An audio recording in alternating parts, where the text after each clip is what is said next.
NFL Week 5 preview and betting picks. Alex, we decided not to go with any college football picks this week. No top 25 matchups, but we've got all the best NFL games and all the primetime standalone games, of course, that we know everybody's going to watch. Let's start with Thursday Night Football, of course. Bucks, Falcons. Right now, Atlanta is a 1.5-point favorite. Buccaneers, I think, Alex, continue to get disrespected, and I love it. I've made more money cashing Tampa tickets than any other team so far this NFL season. This is going to be an easy play for me, even though the Falcons are at home on a short week. And I know traditionally that's the side when you're talking Thursday Night Football, but the line has moved. It opened at 2.5. It's down to 1.5. Follow the money here. Bucks are playing tough. Both sides of the ball. I love this matchup for them. Give me the Bucks. I'm gonna go ahead and tell you am definitely gonna take the Falcons here.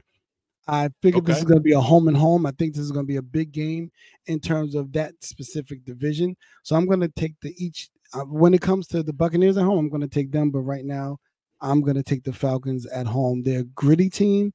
I believe they're starting to learn how to win now with Kirk Cousins.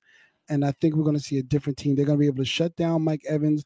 The strength of this Atlanta team is the defensive backfield with Jesse Bates, AJ Terrell, and Justin Simmons back there. So what does that mean? That means they're going to have to try and run the ball, which is not their strong point.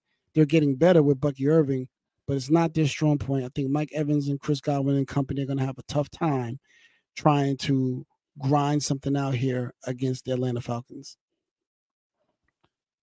We've got our first London game of the year, Jets, Vikings. Now, obviously, there's no real home field advantage here in London. Vikings are a 2.5-point favorite. I think the no home field makes it a little tricky. Now, traditionally, you take the favorites when it's in London, but the Jets just got embarrassed. We talked about that game, how bad they looked in that game. A lot of people talking about that game right now. And the Vikings are coming in riding high. So this feels like the time to fade the Vikings and take the Jets, knowing that, of course, this is a standalone game.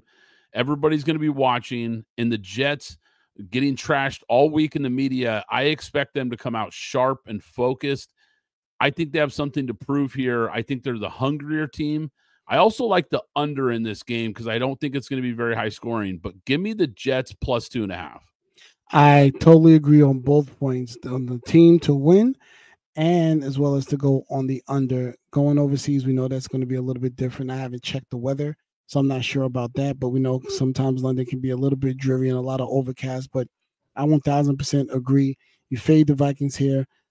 I think the frustration that we saw from Aaron Rodgers is really when he starts to get locked in, because now he's like, oh, I can't count on you.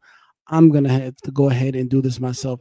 And I think we're going to see a little bit of an offensive eruption from the Jets here, whatever that is. But we're going to see some type of offensive eruption. And keep an eye out on my team, who's now decided they're going to trade Devontae Adams. Keep an eye out for my team and what the Jets do in the next 2 to 3 weeks. Yeah, absolutely. That storyline is certainly getting interesting, and I think people are expecting a move. Jets make a lot of sense, of course.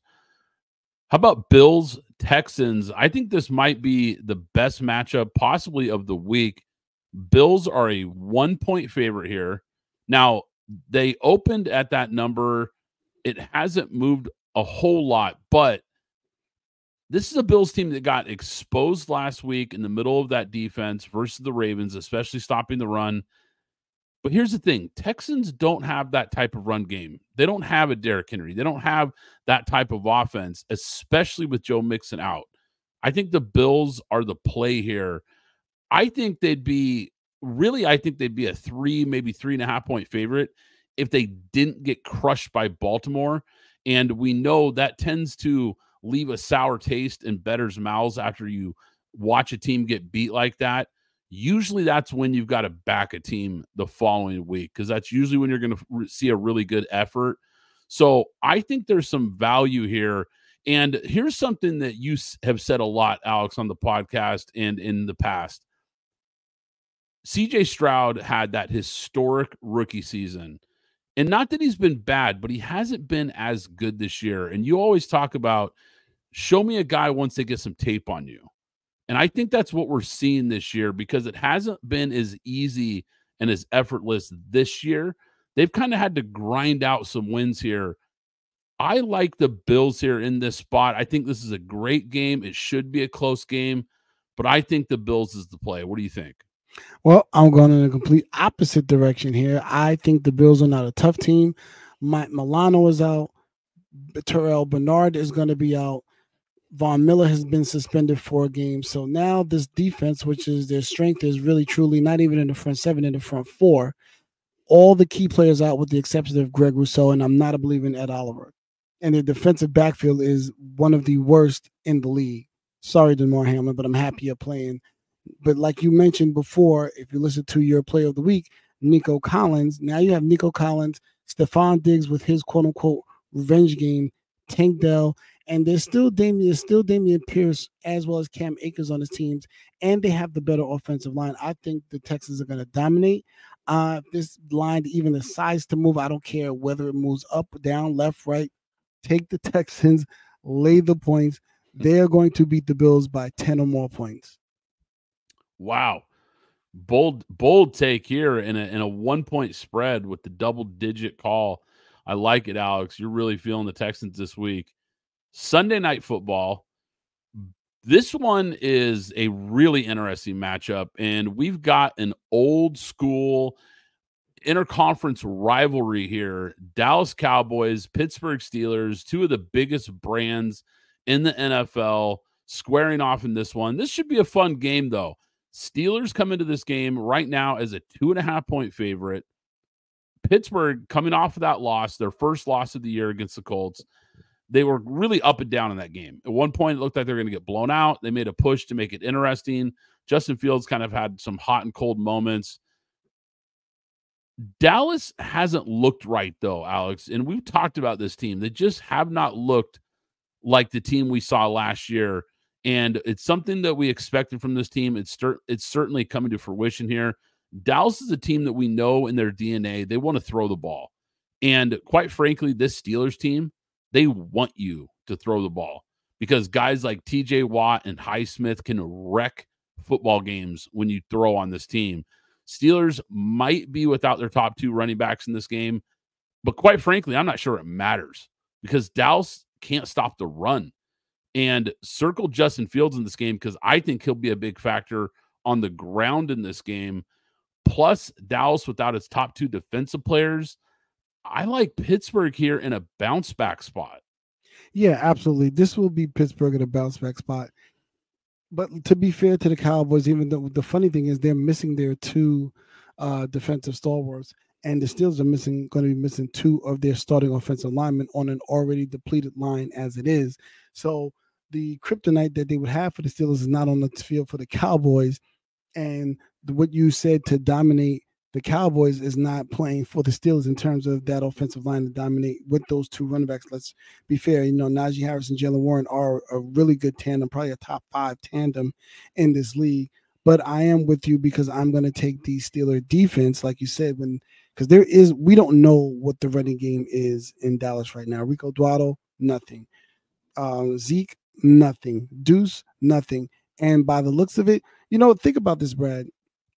2 weeks ago, Isaiah Pacheco got hurt. 2 weeks ago, or whatever week it was, Isaiah Pacheco got hurt and was going to be out 8 weeks. The Chiefs immediately signed Kareem Hunt. Within a week, Kareem Hunt was already called up from the practice squad and put on the active roster and ran for about, 70-something yards.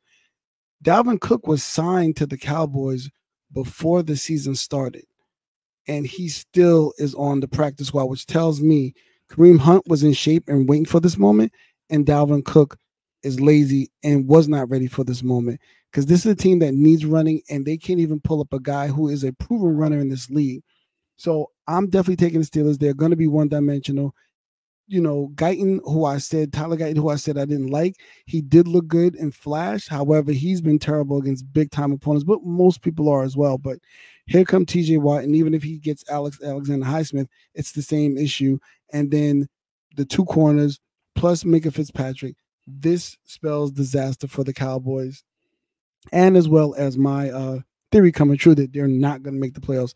The Cowboys will be 2-3 after this game. Take later points and take Pittsburgh.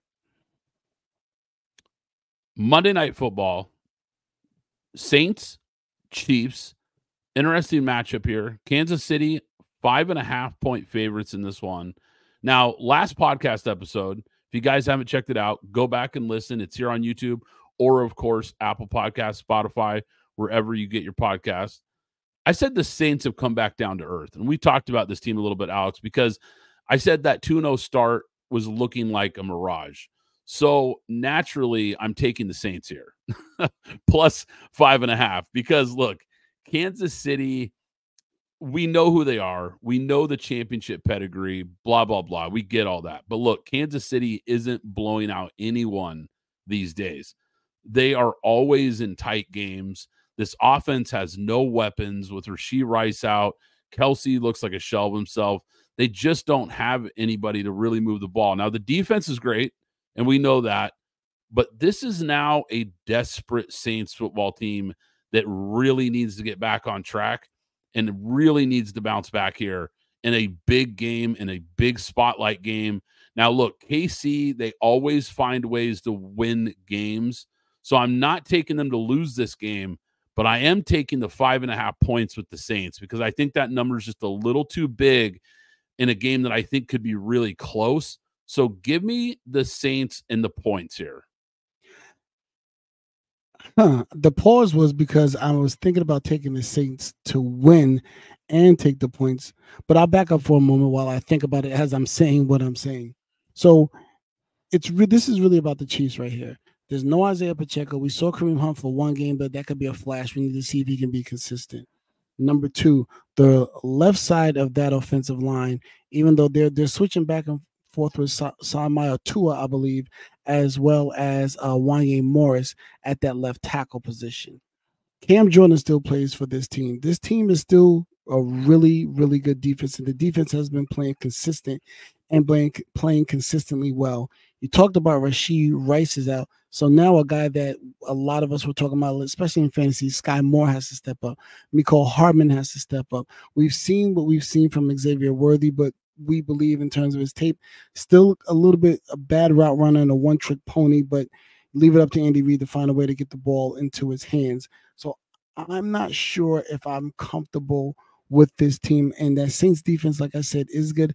I think I'm going to go out on a limb here and go against everything that I'm thinking about and take the Saints to win and take the points as well. So I will say this though, look out for Travis Kelce in daily fantasy. I know Brad said that he hasn't looked well, but this is a game that Travis Kelce knows he has to step up in. It's a home game. The bright lights on. Look for him to come out of his shell. I haven't checked to see if Taylor Swift is going to be there or not, but we need to make sure and check to see what's it going to be looking like. And I'll give you one more nugget on a fantasy note. If Alexander Madison from the Raiders is sitting out there on your wire, go out there and pick him up. Especially know that the bye started to begin, so he may still be out there on the wire. Go pick him up. He's going to get a lot more. And one last nugget. If I'm Andy Reid and I really want to go for this three-peat, I go ahead and I give the Raiders a number 1 and maybe a 5 and get Davante Adams. Davante Adams on this team clearly puts them in the running for a three-peat, an unprecedented three-peat, and I think Patrick Mahomes and Andy Reid deserve that. Yeah, I love it, man. I love it. So did you end up making your pick though? What do you got? Yeah, here, I took the Saints. I did say I took the Saints to win outright and take the points as well. Oh, you're taking them. I'm going to take the Saints. Yeah. Okay. I like it. Guys, if you enjoyed this episode, do us a favor. Hit that like button and hit that subscribe button so you catch all the stuff that we're bringing to you guys on YouTube. Of course, the audio podcast is available as well.